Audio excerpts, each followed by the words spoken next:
الحمد لله وحده والصلاة والسلام على من لا نبي بعده أما بعد فأعوذ بالله من الشيطان الرجيم بسم الله الرحمن الرحيم إن الصلاة كانت على المؤمنين كتابا موقوتا صدق الله مولانا العلی العظیم۔ محترم بزرگوں، دوستوں اور عزیز ساتھیوں، گزشتہ مجلس میں آپ حضرات کے سامنے قرآن کریم کی وہ آیات جو نماز کی فضائل سے متعلق ہیں ان کو بیان کیا گیا تھا، اور چونکہ ہمارا یہ موضوع بھی ابھی نماز سے تعلق رکھتا ہے اور اس میں قرآن کریم کی ان آیات کو جمع کرنا مقصود ہے جو خاص فضائل نماز سے متعلق ہیں، تو آج کی اس مجلس میں بھی ان آیات کو آپ کے سامنے بیان کیا جائے گا جو قرآن کریم کے اندر نماز کی مختلف فضیلتوں کو بیان کرتی ہے۔ قرآن کریم کی آیت والذین یبیتون لربہم سجدا وقیاما، سورہ فرقان آیت نمبر 64۔ اس آیت کے اندر اللہ جل جلالہ و عم نوالہ نے عباد الرحمن کے اوصاف بیان فرمائے ہیں۔ رحمان کے خاص بندے جنہیں عباد الرحمن کہا گیا، وہ کون لوگ ہیں، ان کو اس آیت کے اندر اور اس سے پچھلی اور اگلی آیتوں میں ان کے اوصاف بیان کیے۔ فرمایا وَعِبَادُ الرَّحْمَنِ الَّذِينَ يَمْشُونَ عَلَى الْأَرْضِ هَوْنًا، رحمان کے خاص بندے وہ ہیں جو زمین پر نرمی کے ساتھ چلتے ہیں۔ وَإِذَا خَاطَبَهُمُ الْجَاهِلُونَ قَالُوا سَلَامًا، اور جب جاہل لوگ ان سے بات کرتے ہیں، بحث کرتے ہیں تو سلام کر کے آگے بڑھتے ہیں۔ وَالَّذِينَ يَبِيتُونَ لِرَبِّهِمْ سُجَّدًا وَقِيَامًا، اور وہ لوگ جو اپنے رب کے لیے رات گزارتے ہیں، کبھی سجدے کی حالت میں کبھی قیام کی حالت میں۔ وَالَّذِينَ يَقُولُونَ رَبَّنَا اصْرِفْ عَنَّا عَذَابَ جَهَنَّمَ، اور وہ لوگ جو کہتے ہیں کہ ہمارے رب تو ہمیں جہنم کے عذاب سے بچا۔ إِنَّ عَذَابَهَا كَانَ غَرَامًا، بے شک جہنم کا عذاب بڑا سخت ہے۔ إِنَّهَا سَاءَتْ مُسْتَقَرًّا وَمُقَامًا، اور جہنم کا ٹھکانہ بڑا بھیانک۔ تو یہ ساری وہ آیات ہیں جو رحمان کے بندوں کے اوصاف بتاتی ہیں۔ ان میں ایک آیت وَالَّذِينَ يَبِيتُونَ لِرَبِّهِمْ سُجَّدًا وَقِيَامًا، وہ لوگ جو اس حال میں رات گزارتے ہیں کہ کبھی سجدے میں ہوتے ہیں اور کبھی قیام میں۔ تو رات بھر سجدہ کرنا اور رات بھر اللہ کے سامنے کھڑے رہنا قیام کی حالت میں، یہ اللہ کے رحمان کے اور اللہ کے بندوں کی خاص صفات ہے، اور انہی صفات کو اللہ تبارک و تعالیٰ نے اور آیات میں صحابہ کرام رضی اللہ تعالی عنہم اجمعین کے بیان کے ذیل میں ارشاد فرمایا۔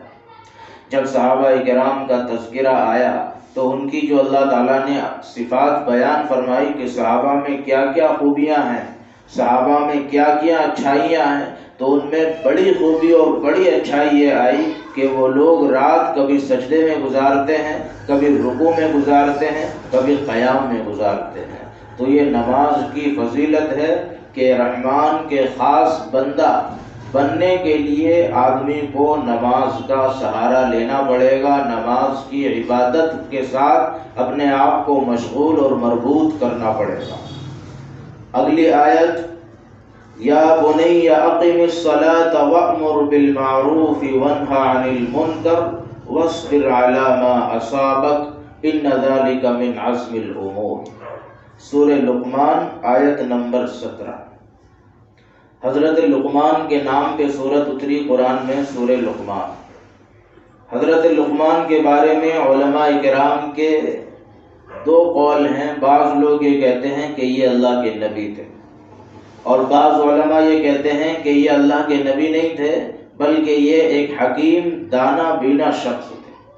جو حکمت کی، دانائی کی، عقل مندی کی باتیں جانتے تھے اور لوگوں کو بتاتے تھے۔ گویا اوصاف نبوت میں سے بڑا حصہ حضرت لقمان کو عطا فرمایا گیا تھا۔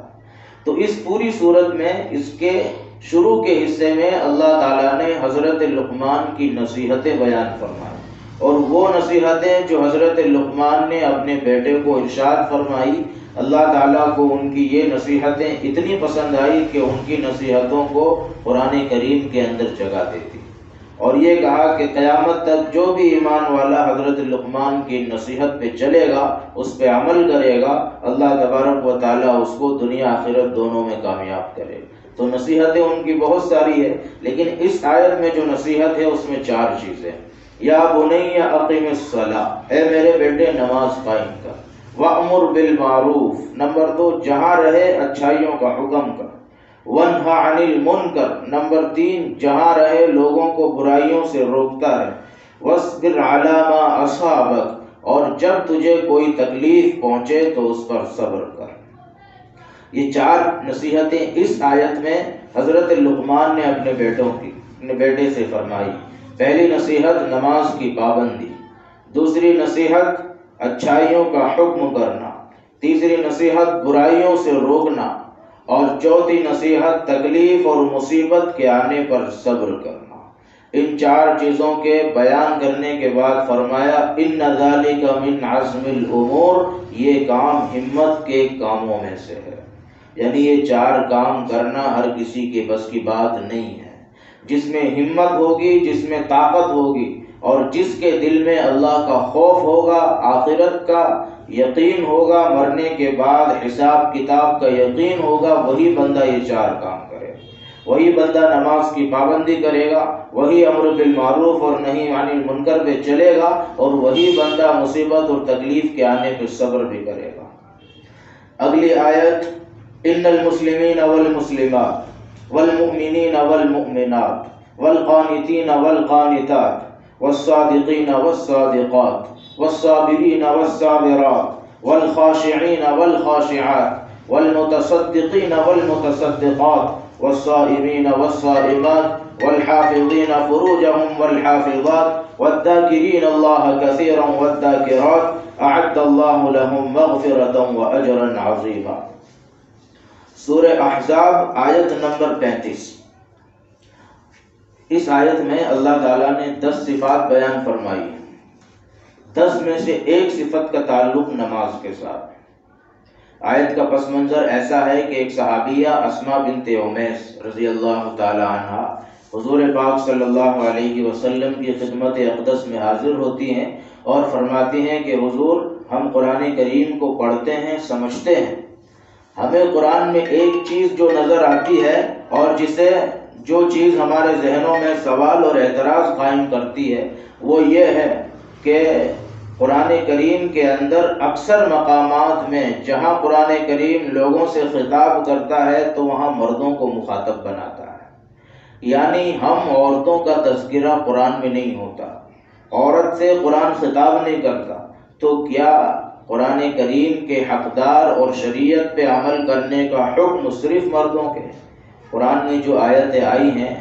وہ مردوں کے صیغے کے ساتھ، یا ایھا الذین آمنوا، ایمان والے مرد، ان الذین آمنوا، ایمان والے مرد، للذین یؤمنون، ایمان والے مرد۔ حالانکہ یہ مذکر مؤنث، مرد اور عورت دونوں کو شامل ہے، لیکن صیغہ مذکر کا ہے، اس وجہ سے انہیں اعتراض ہوا کہ قرآن میں عورتوں کا تذکرہ نہیں ہوتا، قرآن عورتوں سے بات کیوں نہیں کرتا؟ تو یہ صحابیہ حضور کے پاس یہ اشکال لے کے آتی ہیں۔ ابھی حضور پاک صلی اللہ علیہ وسلم کوئی جواب دیتے نہیں، اچانک آسمان سے یہ آیت نازل ہو جاتی ہے۔ اس آیت کے اندر حضرت اسماء کی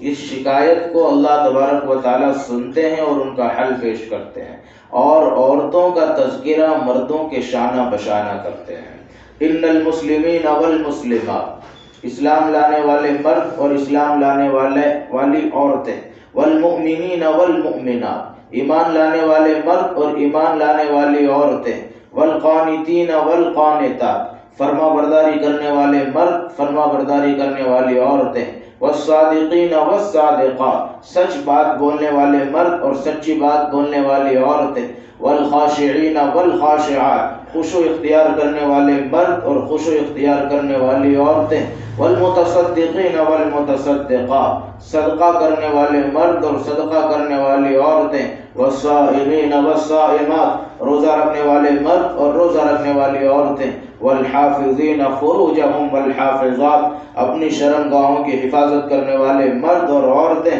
والذاکرین اللہ کثیرا والذاکرات، اللہ کا کثرت سے ذکر کرنے والے مرد اور عورتیں، اعد اللہ لہم مغفرۃ واجرا عظیما، ایسے لوگوں کے لیے اللہ نے مغفرت اور اجر عظیم کا وعدہ کیا ہے۔ 10 چیزیں ہیں اور ہر 10 میں مرد عورت دونوں کا تذکرہ،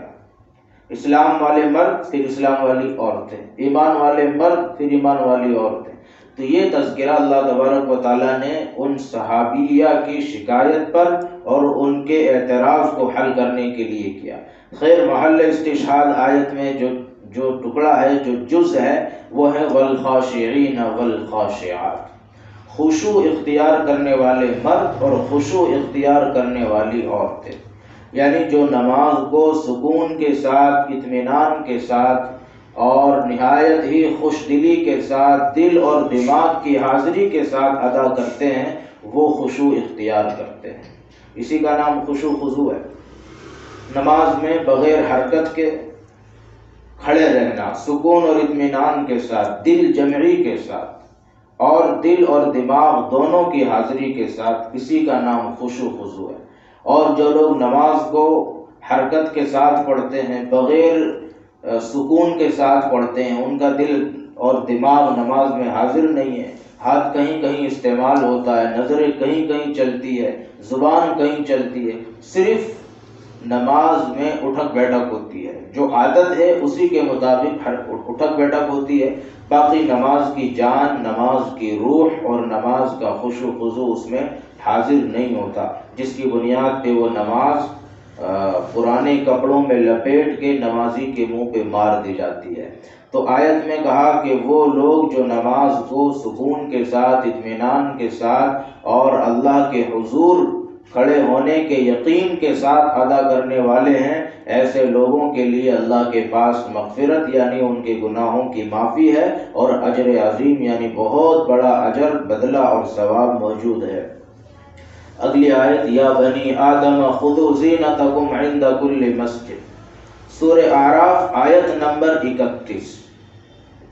آیت کا ترجمہ، یا بنی آدم خذوا زینتکم عند کل مسجد، اے بنی آدم ہر نماز کے وقت زینت کو اختیار کرو۔ خذوا زینتکم عند کل مسجد ای عند کل صلاۃ، ہر نماز کے وقت زیب و زینت اختیار کرو۔ آیت میں بڑا ہی اہم حکم بیان کیا گیا ہے، بڑا اہم مسئلہ ذکر کیا گیا ہے نماز کے تعلق سے، اور وہ یہ ہے کہ جب تم نماز پڑھنے جایا کرو تو زیب و زینت اختیار کرو، یعنی گندے کپڑوں میں، میلے کچیلے کپڑوں میں اور بغیر تیاری کے مسجد میں نہ جاؤ، نماز کے لیے کھڑے نہ ہو، کیونکہ سب سے بڑی اور بنیادی چیز یہ ہے کہ ہر نمازی کے دل میں نماز سے پہلے یہ بات مستحضر ہونی چاہیے کہ میں نماز میں کس ہستی کے سامنے، کس ذات کے سامنے کھڑا ہونے والا ہوں، اور میں نماز پڑھنے کے لیے کس کے گھر جانے والا ہوں۔ جب اس چیز کا یقین دل میں آئے گا تو آدمی خود بخود اپنی ہیئت صحیح کرے گا، خود بخود اپنا حلیہ بنائے گا، خود بخود زیب و زینت اختیار کرے گا۔ حدیث میں یہاں تک آتا ہے کہ جن کپڑوں کو پہن کے آدمی بازار میں نہیں گھوم سکتا، جن کپڑوں کو پہن کے آدمی شادی بیاہ میں نہیں جاتا، ان کپڑوں میں نماز نہیں ہوتی۔ یہ علماء کرام فقہ کی کتابوں میں لکھتے ہیں،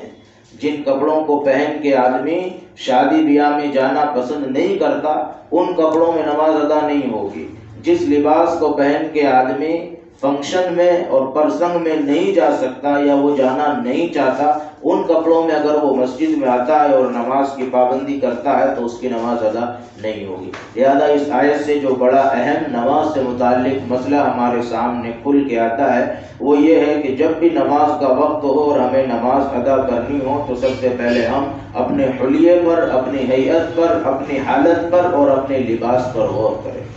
کہ جس ذات کے سامنے میں کھڑا ہونے والا ہوں، کیا اس ذات کے لائق اور مناسب میرا لباس ہے کہ نہیں ہے۔ جس کے سامنے جس کے گھر میں نماز پڑھنے جا رہا ہوں کیا اس گھر کے لائق میرا لباس ہے کہ نہیں ہے؟ اس کپڑے کو پہن کے ہم اپنے گھر سے دوسرے کے گھر جانا پسند نہیں کرتے، مگر اسی کپڑے میں ہم اللہ کے گھر چلے جاتے ہیں۔ اس ٹوپی میں ہم بازار جانا پسند نہیں کرتے اور اسی ٹوپی میں مسجد میں چلے جاتے ہیں۔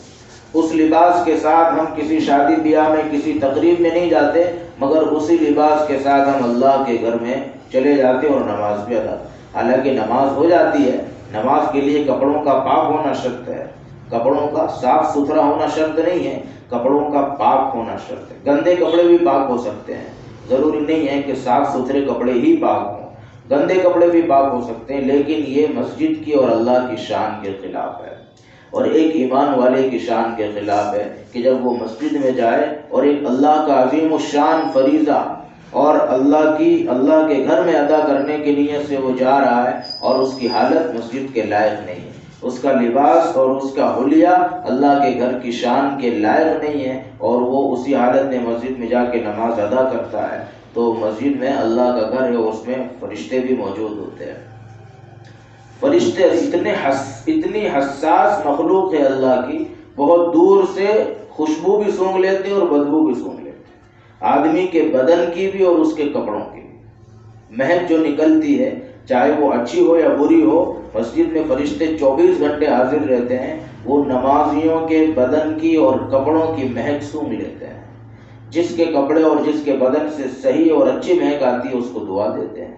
اور جن کے کپڑوں سے اور جن کے بدن سے بری مہک آتی ہے، بری اسمیل آتی ہے، تو فرشتے ان کے لیے بد دعا کرتے ہیں کہ یہ کس حالت میں اور کس حلیے میں مسجد میں آ گیا، اور اسے اللہ کے گھر کا احترام پتہ نہیں ہے، اسے نماز کا احترام پتہ نہیں ہے کہ اسی حالت میں یہ نماز ادا کرنے آ جاتا ہے۔ تو جو ہے ہم فرشتوں کی بد دعا کے بھی مستحق بنتے ہیں، اللہ کے بھی نافرمان بنتے ہیں، اور ہماری نمازیں بھی ناقص ہوتی ہے جب ہم نماز کو بغیر نماز کی شان کے لباس میں ادا کرتے ہیں، ان لباسوں میں اور ان کپڑوں میں اور ان حلیوں میں ادا کرتے ہیں جن میں ہم کہیں اور جانا، کسی اور کے گھر جانا، کسی اور تقریب میں جانا پسند نہیں کرتے۔ تو آیت جو کہتی ہے خذوا زینتکم عند کل مسجد، جب نماز کا وقت ہو زیب و زینت اختیار کرو، اچھے کپڑے پہنو اور اچھا حلیہ بناؤ اور پاک صاف رہو، خوشبودار کپڑے پہنو، اور اس کے بعد مسجد میں آؤ اور نماز ادا کرو۔ اللہ تبارک و تعالی ہم سب کو کہنے سننے سے زیادہ عمل کی توفیق عطا فرمائے۔ وما علینا الا البلاغ۔